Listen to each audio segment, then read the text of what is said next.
you still have to get out and press flesh. You know, right. You got to shake hands, you got to meet people, you got to be face to face, you got to have those conversations with actual people, not just through email. I can't really stress that enough. I know it made an enormous difference in my career, and I think it still does. Welcome to the Female Entrepreneur Musician Podcast with Bree Noble. Bree is a musician, entrepreneur, speaker, and founder of Women of Substance Music Radio and Podcast. Bree's interviews with successful female musicians and industry pros are both inspirational and informational. She also answers your questions about the music business. Bree is on a mission to help you create great music, connect with your fans, and grow your business, and to truly become a female entrepreneur musician. Hey, this is Bree Noble, and I am so glad that you're tuned in to the Female Entrepreneur Musician Show, where we talk about making great music, connecting with your audience, and growing your business. We've got an action-packed episode today. I am so excited for this interview with Nancy Moran. She goes into all the nitty-gritty of her career, and I know that you guys are going to learn a ton from it. You're going to be inspired. It's going to give you so much confidence in your ability to create a music career, because she talks about how there's nothing special about her, that she got started late. She struggled just like all of you guys do, just like I did. And there's nothing about her that made it happen for her other than just hard work. But what I'm probably most excited about this interview is that she and her husband, Fet, host a clinic called Empowering Women in Audio. They hosted their first clinic back in April. It was a huge success. Friends of mine attended it and they absolutely loved it. They came out of it feeling like they really had a great grasp on how to produce a record, how to mix a record, how to record a record correctly, and all the nitty-gritty that you need to know in order to create great sounding audio recordings from home. So this is something that I know that my audience, you guys, are going to be super excited about, because I know many of you record your music from home and you just want to get better at it so you don't have to pay for a studio or an engineer or a producer. So they are hosting this down in Nashville in late July, which is coming up really, really soon. And they have extended an amazing offer to my audience, which is that they are opening up the early bird special to you guys, even though that's been unavailable for quite a while, which means you'll get $500 off the price. The price is usually $14.97. And you guys will get it for $9.97, which is a huge deal because this is a 4-day clinic. It is hands-on. It is very small and intimate. 7 to 10 people, that's it. You get to work directly with a band recording in the studio, and Nancy talks a lot about it near the end of our interview. So if you are interested, definitely stay to the end, listen to that part, and go to our show notes page, which is at femmusician.com/102, and that will give you a button that will connect you directly to this special early bird $500 off discount that's only available to the listeners of Female Entrepreneur Musician and my audience. So be sure to go to femmusician.com/102 or just go to femmusician.com and see this particular podcast with Nancy on the front page. Click on that. You'll be right on the page and you'll be able to access that special discount. Now, let me tell you a little bit about Nancy Moran. Nancy Moran is an independent folk rock Americana singer-songwriter, an artist development coach, and the co-founder of Azalea Music Group in Nashville, Tennessee, where she teaches and mentors artists, writers, composers, and other aspiring music moguls how to design, develop, and pursue their own authentic and profitable music careers. She also recorded and toured as a member of the musical comedy troupe The Four Bitchin' Babes. After playing everything from bars to performing arts centers for more than 2 decades, she designed her signature ultimate booking and touring online program where she teaches touring musicians and those who want to be how to get their music out to a wider audience, by booking more and better paying gigs. At the same time, she opened up her Music Mogul Academy, where she provides customized private coaching on the creative, business, and mindset sides of creating and maintaining a successful music career. Here is my interview with Nancy Moran. So that's a little bit about Nancy Moran. So Nancy, is there anything that our listeners need to know about you that's maybe not in your bio that's a little bit interesting and unique? Well, I don't know if it's interesting and unique, but I like to tell people a lot that I really feel like just one of them. I don't have any special superpowers. There was nothing really, and I'm not dissing myself. I'm just saying there's nothing really special about me that put me on this path and made me have these experiences as opposed to someone else.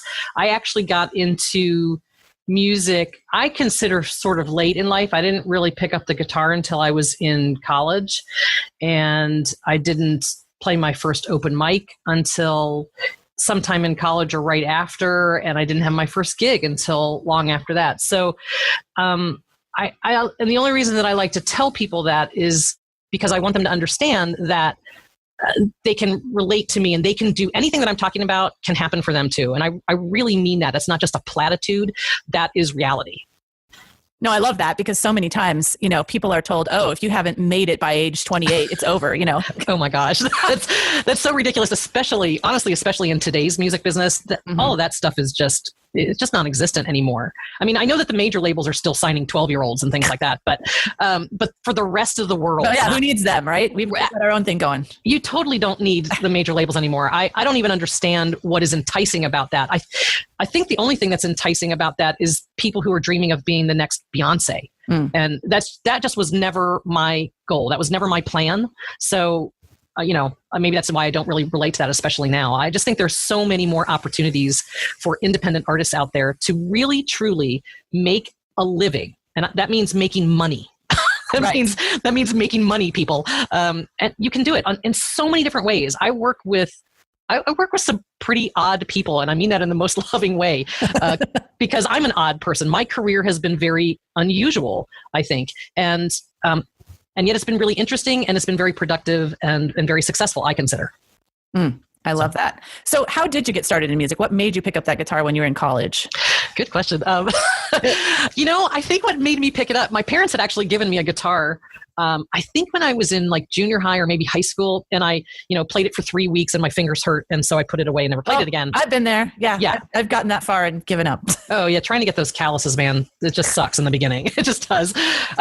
So I didn't really think much of it. And I think what actually got me started was when I went to college, there was a girl down the hall from me in the other suite that had her guitar with her, and she used to get it out and play all the time. And I remember I went home for Christmas and I thought, gee, that's kind of cool. Maybe I'll take my guitar back to college with me. And I did. And I knew like all of 3 songs, including, yes, for real, Puff the Magic Dragon. Oh, wow. It was sad. It was really sad. I wasn't even good at that one. But I took it back, and I would never play. I would never take it out unless I was the only one in my room and that my door was closed, and there was nobody in the other 2 rooms in our suite, and the suite door was closed. So like I had to be completely by myself. If anybody was in the vicinity, I wouldn't do it. How often does that happen in college? Not very often. Not very often. Not very often. But that's just how insecure that I was back then. And, now things are completely different, obviously. Obviously. So how did you move from that totally insecure musician to actually wanting to get on stage and write songs and all that? It was a really long process for me because I loved performing. I've kind of always had that in me, I think. But playing guitar and singing in front of people on a stage just was so nerve-wracking to me that the first time I actually got on a stage at an open mic was only after I had been there the whole night with some friends and, had a couple of beers. That helps. Yeah. I mean, that was the only way I was getting up there. And I think I was the last person to go because I didn't even ask to go until I'd had those couple of beers. And for a while, that was really it. I would go to an open mic and I'd have to have 1 drink. Now, I actually couldn't have 2 or 3 drinks because then that would put me into a different state and I was not capable of playing. Right. But I had to have that 1 drink to sort of calm my nerves and stop my hands from shaking enough so that I could actually play. And then from that point, that was really my college days. When I got out of college, I started going to some open mics in the DC area, which is where I was living at the time. and really just developed a whole lot of friendships with some great people that a lot of people I'm still friends with today, to be honest, because we were the gang. We all hung out together. We were always there every Sunday night. And it wasn't until I think, after doing that for quite a while that I started tentatively trying to write some music at home. And again, for my own consumption, nobody heard this stuff. That was too weird for me. That was too intimidating to me. So it was a really, really long process. It wasn't until I met Fett, who's now my husband. I think he was like one of the first people I ever played some of my songs for. And even then it was pretty nerve-wracking. So I'm assuming during this time you had like a day job and you were just doing this as for fun. Oh yeah, that. Yeah, I forgot to mention that I did not study music in college. In fact, I was so far from that. I studied management information systems, if you can believe that, which is just computers, but not programming.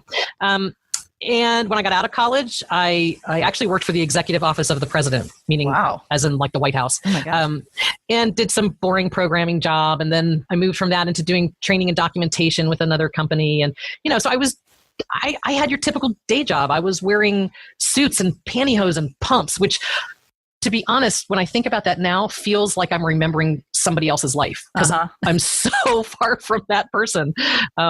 But that's just how I got. I didn't see any other way. It never occurred to me when I was going to school that I could study music or actually study something that I was interested in. It just never occurred to me. I went to school because that's what you did. And I studied something that would make me a living because that's what you did. Right. Yeah. That's just amazing that you were like, I can't even see how you got from there to here. I got to find out. I'm really curious. Well, I can blame a lot of it on one of the guys that I met at that open mic, Peter Cronowit, who's a really good friend of mine. And he introduced me to Fett, who's now my husband. And, those guys had a pretty big influence on me because Fett was the first one, when he heard me sing, I guess that was part of what he says he fell in love with. I didn't buy into that at the time, to be honest, but that's another story. Buttering me up, right? Yeah, exactly. But he was the first one, I think, that really made me feel like I had something. So he invited me to start performing with his group that he had with two other guys. I became the chick singer. And that was awesome because I really sucked at playing guitar. I really, really did. And so I didn't have to. The boys played for me and I got to be the chick singer. Yay!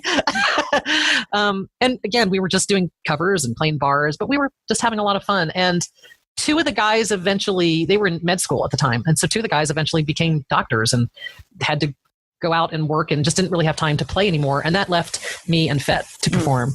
And one thing really just led to another. We were just playing covers and then eventually we incorporated some of my original material. Eventually people started asking if we had a recording and we were like, wow, that's a neat idea. Maybe we should do a cassette. How much is that dating me? And we thought we would do it at home because Fett did have an 8-track recorder at home, which was a big deal back then.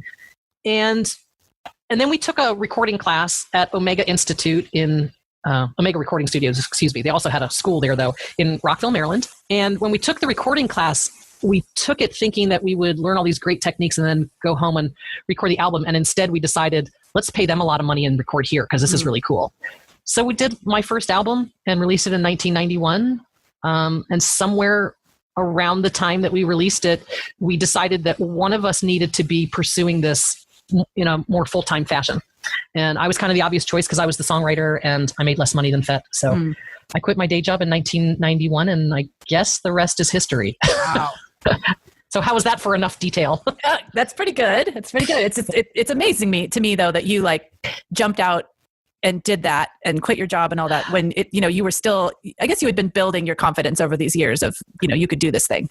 I had, but I was so green when I left. I mean, honestly, when I think back on it now, maybe that wasn't the smartest decision. I don't know. We really had no idea what we were doing. Just none. We weren't really gigging yet. Not really. Not playing all original music. We weren't. And we really had no inclination at that moment that we were going to leave the DC area and go to Nashville or anything like that. I mean, all of those things came later. So it was a very long, kind of drawn out process, I guess. So how did you start doing this full-time thing? How did I start? Did you start going to get gigs? Did you start shopping your album that you'd created around?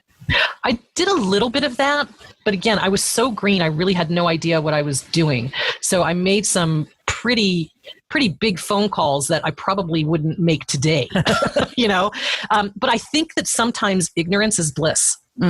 And ignorance can kind of be your friend, because if you know too much, you sort of stop yourself. Right. So yeah, I think where I started was gigs. There were a bunch of folk venues in the DC area that we had gone to see people play at many, many times. And we wanted to have what we considered a real gig. Instead of playing at a bar, we were playing mostly covers. Right. We wanted to have a gig of our own where we were playing mostly my music. So I started there. The Weather Vane in Frederick, Virginia, which is no longer there, was one of the first places to book me.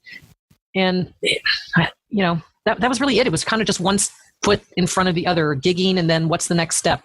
One of the weird things, though, now that I'm thinking of it, is once we released that record, we really did the record thinking, oh, this is fun. Look at this. In fact, we made a CD. And back then, a lot of people weren't making CDs. They were making cassettes. Right. And so it was kind of a big deal that ours was packaged in that god-awful long blister pack. Oh, wow. Yeah. Remember those? I remember going to Warehouse Records and looking through those big... Yeah. That's funny. They were awful because you couldn't get into them. I mean, it was like you needed a saw to get through that plastic. But we didn't think ahead back then. I'm really showing my faults and ignorance here. We really didn't think ahead. We didn't think we're going to do the CD and we're going to shop it and we're going to market it and we're going to do all these things. We didn't think about that at all. We just thought this was a cool thing to do and we would have something to sell at gigs. And all of a sudden, people started asking us, well, how are you going to market the CD? And who are you going to market it to? And what are you going to do with it? And I was kind of stunned by those questions, to be honest, and almost a little irritated, like, why do I have to do anything with it? But I think it's what eventually got our wheels turning. And the CD did open some doors for us because I was able to get reviews with the CD and I was able to send it to more places to get gigs, and the CD looked sort of impressive. And I was able to talk to publishers. We really, one of the things I know we did well back then was we went to every event known to mankind, it seemed like, that at least came to our area.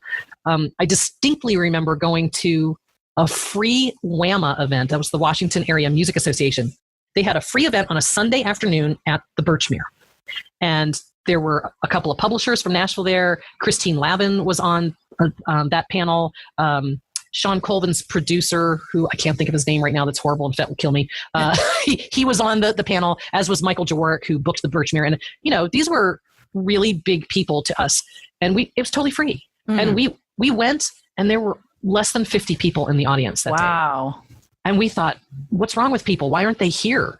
And honestly, that was the day that I gave everybody on the panel a CD that day.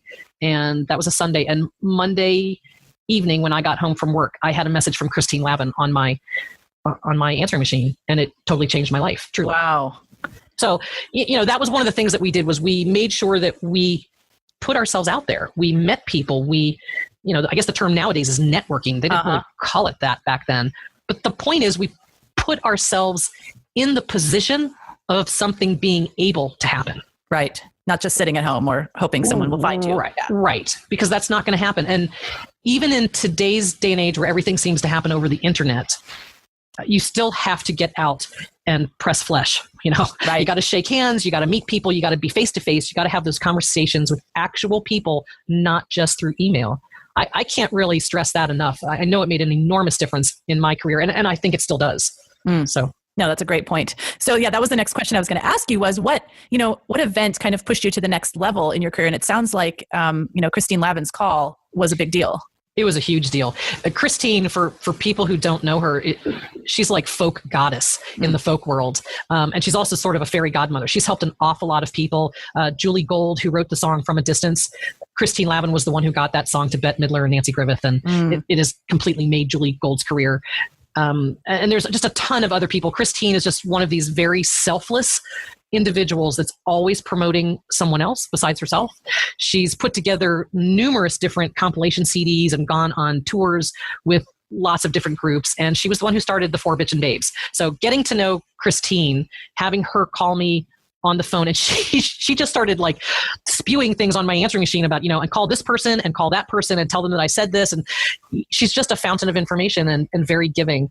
And she was really instrumental in things just completely changing. However, I will say that was 1991. And the first time I did a gig with the Babes was, I think it was 1999. Wow. So it's not like it happened overnight, right? Which most of these things don't. It's developing relationships over time.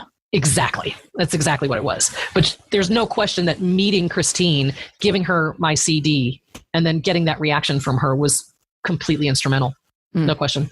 Very cool. Yeah. So we have a lot of struggling artists listening to the show. What advice or what kind of story can you tell from that time period where you were building your career that like maybe you just felt like, oh my gosh, this isn't working. I'm ready to give up. And then, why didn't you, and what did you learn from it? Well, this is an interesting question because honestly, I did give up. I totally got to that point and I said, I quit. And the reason that I got to that point was, this was 1998. I remember this like it was yesterday, unfortunately, because it was not a good moment. A lot of things had been happening. A lot of struggles had been happening and things weren't moving the way that I wanted or as quickly as I wanted. And I didn't feel like I was making progress anymore. But the clincher was that I started working with a woman who really was an artist herself, but claimed that she wanted to be a booking agent. And we had several talks. And, I was like any artist is, I wanted a booking agent. I didn't want to do my own booking. I hated doing booking. And so I thought this was a dream come true. Here was someone who, as an artist, I figured she understood what it was that I was looking for. And she wanted to do booking. That's what she wanted to do. So I thought this is fantastic. And I also thought she's just starting out, so I can train her the way that I want her to work. And so that's what I thought I did. I gave her a list of questions that said, when you call a place, if I have not given you a place to call, because I actually fed her a bunch of places that I knew I wanted to play, but I said, if you call someplace that's not on my list, then you ask these 5 questions, let's say. And if the answers are this, that, and the other thing, then you say, thank you very much for your time, and you hang up the phone and you move on, because that's not the type of place that I want to play. And she didn't do any of that. So the clincher was that my husband and I, who were playing as a duo at the time, drove from Nashville, Tennessee to Madison, Wisconsin. Oh my gosh. Yep. And we made $17. Whoa. And the only reason we made $17 is because the guy that we were, quote, splitting the gig with felt sorry for us and gave us the whole take instead of taking half like he should have. Wow. That was kind of the beginning of the end. We had some other gigs on that tour in Wisconsin, one of which we showed up to, and the woman asked me if I had a sound system, to which I replied no, because we didn't travel with one back then. And I had been very specific with this agent woman that we didn't. So there was no sound system for the gig, and that was her fault and her mistake. Now, we turned that one from lemons into lemonade because we did kind of a house concert thing where we played completely acoustic, and the people at the gig loved it. But it was annoying enough to me that she didn't ask the right questions and she didn't arrange for a PA, that it was just, one other thing that kind of put a nail in the coffin. So I came home and I fired her. And at that point, there were just enough other things going on that I was crying a lot because I was very unhappy. And I said to FET, I told myself that when music wasn't fun anymore, I wouldn't do it. And it wasn't fun anymore. So I quit. Now, that's the long, horrible, gory detail part of the story. The great news is that quitting was the best thing I ever did. I personally feel that sometimes you have to take a step back. I think I had gotten very out of touch with myself and why I was doing music and where I wanted to go with music and what music meant to me and all of those things. And things were just very confusing. And I think I was doing a lot of shoulds. Everybody else was doing it this way. I must have to do it this way. And I followed along, and none of those things worked for me. Go figure. Of course, they didn't work for me because that was not my path. It wasn't supposed to be my path. And I just didn't know that yet. So I quit and I stopped doing music for quite a while. But it was in 1999 when I got the first call from my friend Sally Fingerette of the Four Bitchin' Babes asking me to come do a sub gig with them. So here I was at home in Nashville, quote unquote, not playing music anymore when I basically got the biggest gig of my career to that point. And I think it was all because I really had to get clear on what it was that I wanted and how I was going to do that. I love that. I love that story. And I do think that sometimes you do have to quit to get perspective. Yeah, I like that story too, but it sort of shocks people sometimes when I say, just quit. And they're like, what? But no, it's not for everybody maybe. But honestly, I also kind of remember my acting teacher in high school saying, if I tell you to quit acting and you do, then you should never have been an actor. And it's kind of the same thing here. If I tell you to quit and you fight me on that, then good. And if you don't, then maybe you need to quit for a while. Right. Yeah, right? I don't have a problem with it. I think sometimes you do. I mean, I definitely, it's that or burnout sometimes. And exactly. If you burn out on it, then you're going to give it up altogether. And I think that's actually where I was. I think I was burned out. I just didn't know it. Yep. For sure. Yeah. So as we were talking about that whole booking nightmare that you had with the women, like what is your opinion? Do you think indie artists should be doing their own booking, or do you think that eventually, as they grow, they should get other people to do these things? Or is it just so much easier to do it yourself because you don't know what they're going to be saying and doing in your stead? I think 150%, especially in the beginning, that artists need to do their own booking.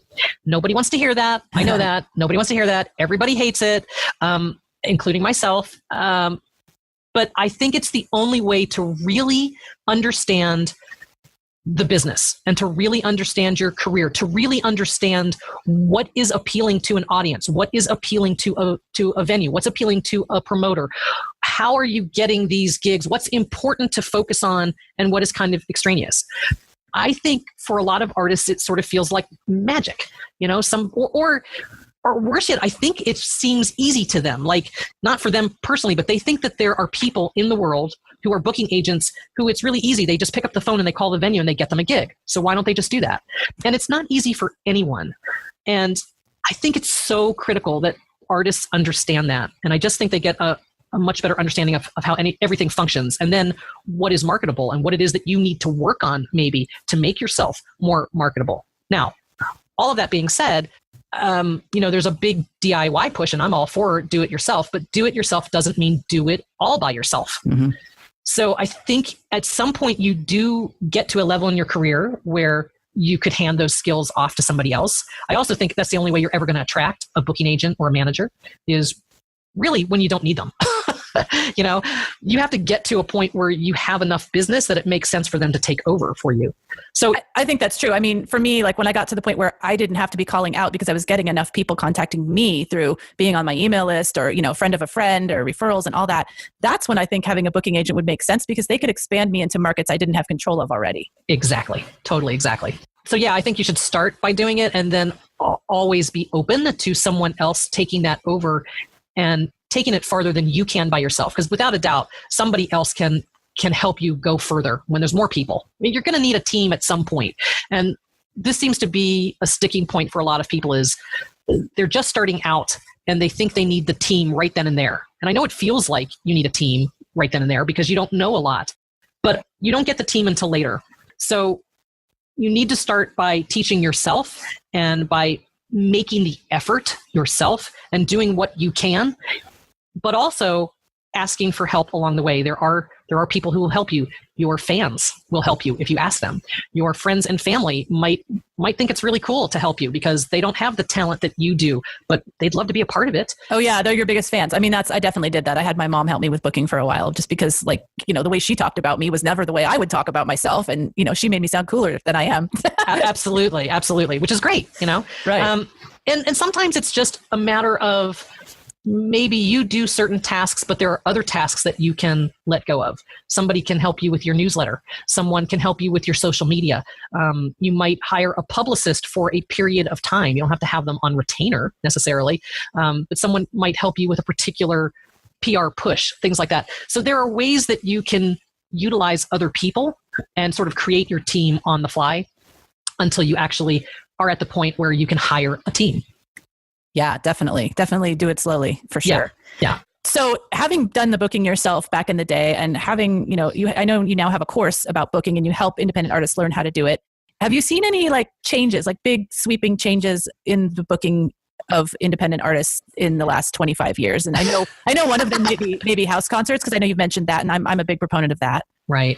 There's been enormous changes in booking and touring. And I think it's one of the reasons why I'm so adamant about people doing their own booking is because I think there are so many opportunities out there now for people to play music. And I think way outside the box, one of I think my specialties, especially in my course, is I don't talk just about listening rooms and house concerts and bars and restaurants and music venues and even performing arts centers that we typically think of for playing music. I think of doing corporate events or association gigs, or maybe playing at schools and libraries or nursing homes and retirement communities. I mean, I've got a very good friend who's making his entire living by playing retirement homes and nursing communities, and he's having a blast. I mean, you might not have heard of him, and he doesn't care because he's making a living doing exactly what he wants, playing music. And so there's a gazillion different places out there for people to play music. You just have to expand your concept of what your career might look like and what a gig might look like. And these aren't all cover gigs either. So I don't want people to think, yeah, but that's like a bar gig and, I have to play cover tunes. Some of them they are, but not all of them. A lot of Jana Stanfield's a great case in point. She's the one who really initiated the concept of keynote concerts. She started playing her own original music at like a conference. She would be the keynote speaker. And instead of making a point and telling a story to make that point, she would make her point and sing a song, and make her point and sing a song, and make her point and sing a song. And that was unique. Nobody else was doing it. Now there's a bazillion people out there doing it, but the point is she was making a really good amount of money, not only getting paid for the gig, but back of the room sales. She sold hundreds of thousands of CDs, and I'm not exaggerating. Wow. On her own. She was the record label. So do the math. That's a lot. Yep. Okay. So that's why I'm kind of passionate, I think, about booking and getting people to do their own booking and getting them out on the road. I think it's so important for everyone's musical message to be out there. And I really mean this. I think now more than ever, everyone's musical message needs to be heard. There's an audience for you out there. Even in the smallest niche, there is an audience for you. You just need to go out there and find it. Yeah, I love that. I always say there's a corner of the market for everyone. And totally. So many artists have this fear or this scarcity mentality that if somebody else gets a gig, then that means that's one less gig I get, Yeah, that's so far from the truth. It's just so far from the truth. I've never, ever had that attitude my entire career. I've been very open and free with information with people. And I have been that way my entire career. And maybe that's because Christine was like that with me originally. Maybe that's where I learned it from. But it sure didn't hurt her career, and it certainly hasn't hurt mine. There's definitely an audience for everyone out there, and there's room for everyone to succeed. I totally agree. Yeah. So I know you coach artists and you work on artist development, which I do somewhat as well. So I was curious, in your experience, because this has definitely played a part for me, is how much do you think of what holds artists back is related to mindset versus ability or... I think it's 90% mindset, if not more. Yeah, I would totally agree. Yeah, I mean, I know a ton. I mean, I live in Nashville. I am surrounded by talented people. Surrounded. Everybody around me is talented and off the scales talented, Mm-hmm. And yet a lot of them aren't doing music full time or aren't doing what they want to do with their music or feel trapped or feel like nobody gets them or, there's a bazillion things that they think about themselves. And it's all mindset because talent is definitely not what's holding them back. And the interesting thing that I found through my own career and working with people and with working with my clients is, and this was sort of surprising when this first came to me, is it's sort of across the board, the mindset issues that people have. Everyone has them. Yeah. Everybody thinks it's their own thing. I'm the only one who thinks this way. I'm the only one that they don't get or whatever. And that's not true. What I find is that I work on the same issues with people over and over and over again. And I hear the same mindset limiting beliefs from everyone. I have them myself. I still have to work on limiting beliefs. And it doesn't matter what level you get to. Working with people in the Babes, they were at a much higher level when I came in. They still had the same issues that I did. I was stunned by that. We've worked with people who are really significant in our studio. I've met some incredible performers with big names who've won Grammys. And yet, you know what? They all still have their insecurities and their issues. It doesn't go away. So it's important to me that people understand you're not alone. This isn't only you who's feeling this way. And there are ways around it. There are ways to get past that and to make them not hold you back. Yeah, I think that's probably the biggest reason that I built the Academy as a community, because that, I experienced that. I thought that I was the only one having these issues. And then when I found a community of women and I found out, okay, these people are dealing with it too. And this is how they dealt with it. And, and that's what I hope that a community of women can do together is, number one, just make you feel like I'm not crazy. This is normal. Absolutely. I always found it kind of interesting when I'd be talking with a client and they would share some mindset issue or maybe even a particular scenario and the way that they handled it, or the way that they feared it or whatever. And I would tell them in response to that, I would say, oh yeah, I totally get that. And I would tell them my own experience that was exactly the same thing. That was almost like a surefire way to get them over it. It was like what they really needed to get over was the fact that it was just them. And right. They'd go, really? You did? And I was like, yeah, hello. Of course I did. I'm a creative person like you. We all feel this way. And you could almost feel like the world being lifted off of their shoulders in that moment. It's crazy, but I totally get it. Support is something that I don't think people give enough credit to. Like, again, I said this earlier, DIY doesn't mean you have to do it all by yourself. And in this day and age, with everything being done over the internet and we're all on Facebook, we're doing everything virtually instead of in person, blah, blah, blah. I think it's even more important that we have support around us because we're all sitting at home in what Fet and I like to call the silo effect. Because we're all in our studios or we're all in our living room, we're writing all by ourselves. Yeah, we're recording all by ourselves, and we're booking all by ourselves, and we're making phone calls and trying to get to music libraries and music supervisors all by ourselves, and we're trying to watch YouTube videos to figure out how to do it all by ourselves. We're doing everything alone, and eventually that really wears you down. And just having some sort of support, I don't care if it's a coach or mentor or a community group of support, whatever it is, whatever works for you, I can't stress enough how important that is to your career and your expansion. Oh, absolutely. I mean, we are clearly kindred spirits on this one because obviously a big push for me is all about community and helping each other and supporting each other. And it's a great segue into this discussing your upcoming event, which I love because of course it is in person. Like it's not virtual. We're actually going to be in a room together and learning together. But this Empowering Women in Audio Clinic, tell us a little bit about that. Why did you guys create this and why specifically for women? Well, interesting couple of stories I think around that. It came up because Fet and I were getting ready for a particular conference that we go to every year, and we were talking about what we wanted to teach at that conference and trying to decide whether we want to do something new. And Fet was sitting across the table from me, and he says to me, well, I've had this idea, and it's either really brilliant or the worst idea I've ever had. And I was like, wow, I'm intrigued now. What is it? And he told me that he was thinking about doing a production clinic just for women. And I knew instantly that it was brilliant. I just knew to my core that it was brilliant. And so then we started talking about it. And the way that he came up with it really was in watching some of his own clients that he had worked with over the year. He had one client in particular who, when he started working with her, said to him clearly, I don't know anything about this recording stuff. She was very down on herself about it too. Like she wasn't even sure she could learn it, which is really an interesting comment. And of course, Fet knew differently. He knew that of course she could. And so he consulted with her and she took a bunch of his recording and mixing classes and things that he has online. And he watched her progress over time. And he also really watched her confidence build. She went from this person who thought, oh, I can't do that, to now she's actually recording and producing records for other people, and those records are getting noticed. Wow. So she flourished. And Fet said to me, I think there's something to this. I think women think differently. I think that they do kind of feel insecure around the topic, mostly because if you go to a class on recording or mixing, especially if it's in person, guess what? It's mostly guys in the room. Uh-huh.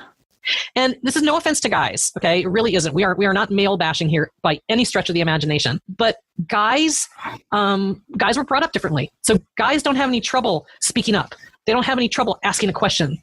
And in doing those things that they do in a guy-like fashion, they sometimes make women feel intimidated. I honestly don't think that they do it on purpose sometimes.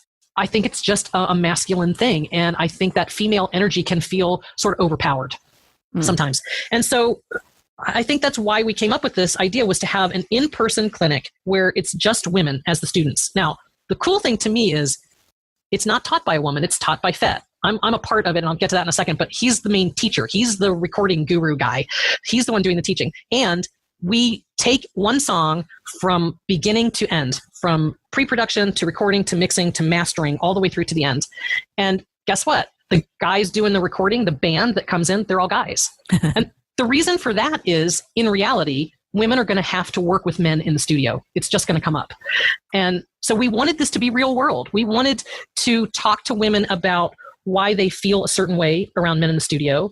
And we wanted to give them skills and techniques and the words, maybe even, to deal with them, to talk with them, and be able to flourish themselves in the studio as a producer or engineer, or maybe even just as an artist, because we actually talk about all of it. I will say my big part in the clinic is that I am the artist.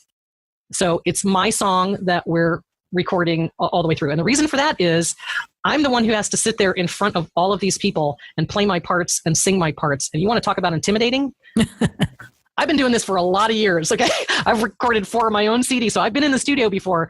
But try to sing a vocal with 7 women and an engineer staring at you through the glass. It's a tad intimidating. All right, so we didn't want to put anybody else through that.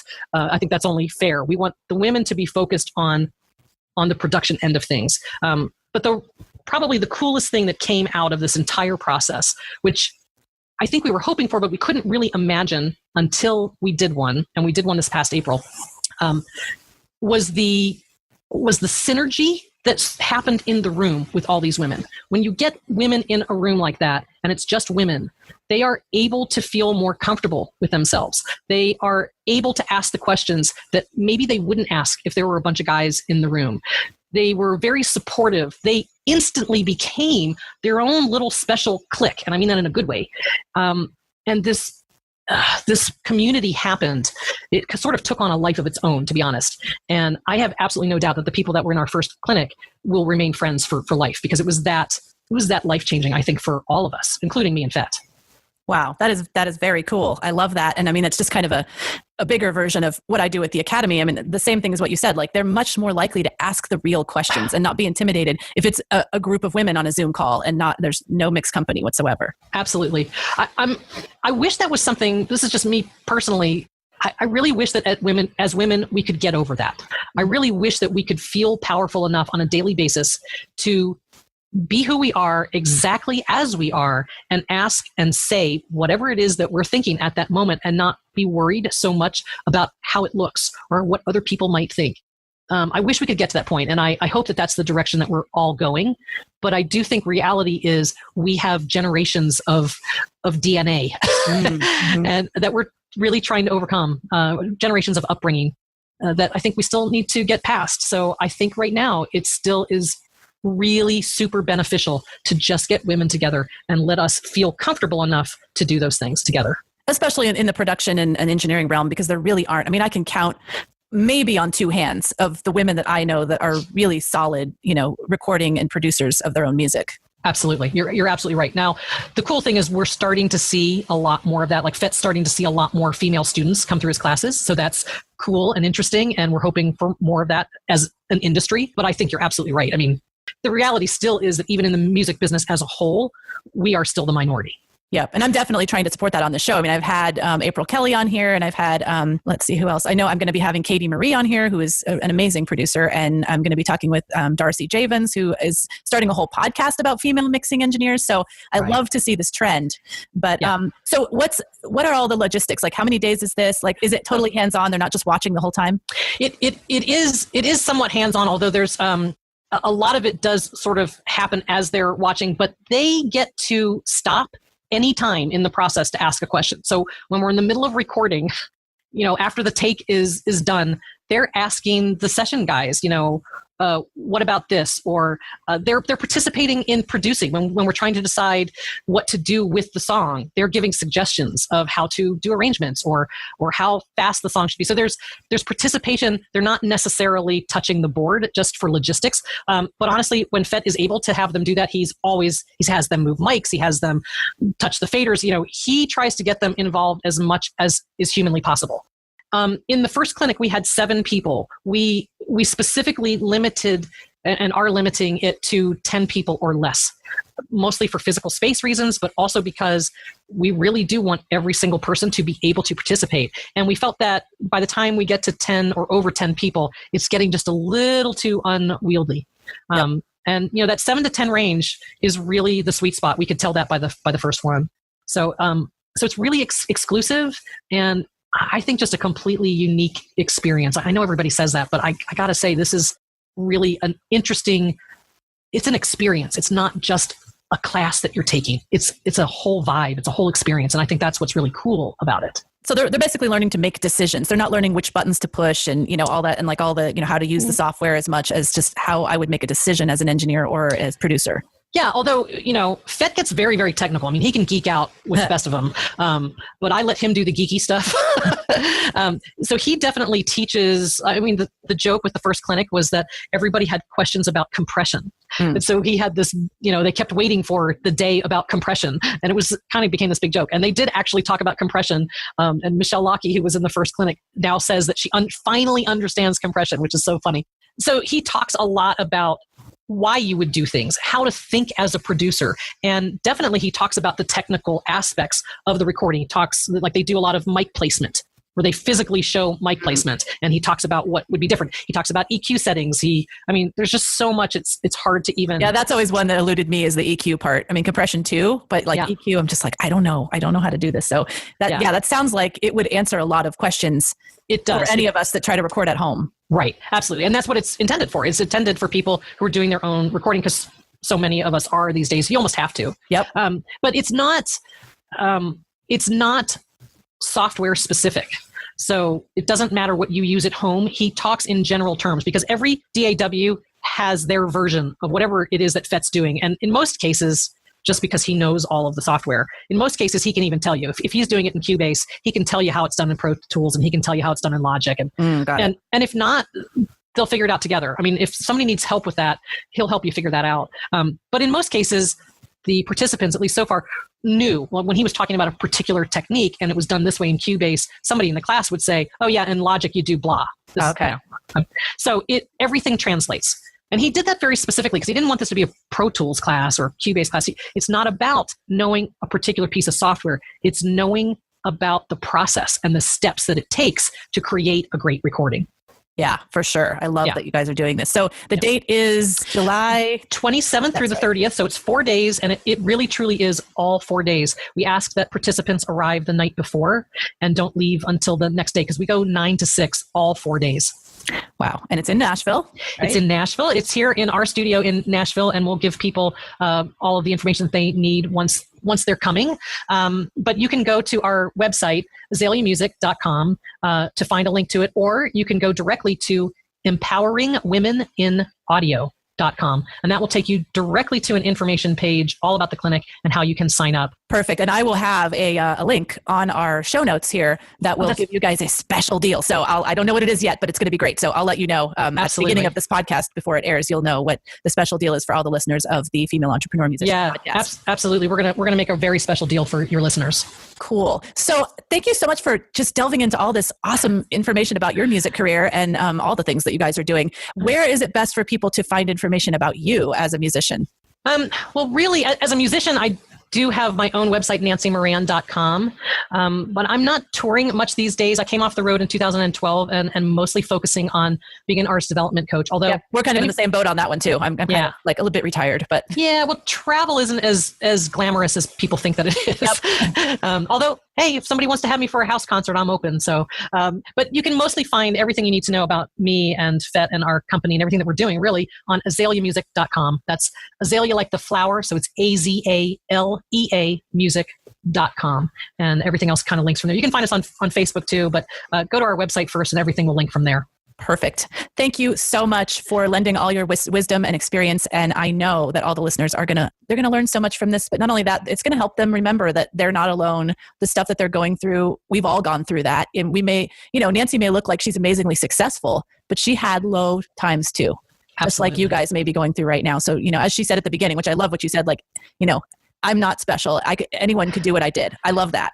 Right. It's true. I'm not dissing myself. It's just, it's reality, and thank you so much, Bree, for everything that you do. You have an amazing, you've managed to assemble an amazing community of women here. And I love that. I love like-minded people gathering together and supporting each other. And you have really just provided them with so much information on so many different levels. So thank you very much for doing that. And I'm honored that you asked me to be here today. Thank you so much. Oh, you are welcome.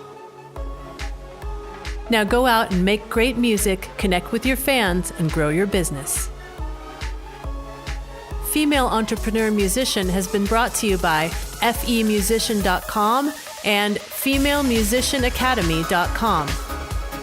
With editing by Jen Eads of 317 Sound Design and music by Stella Ronson.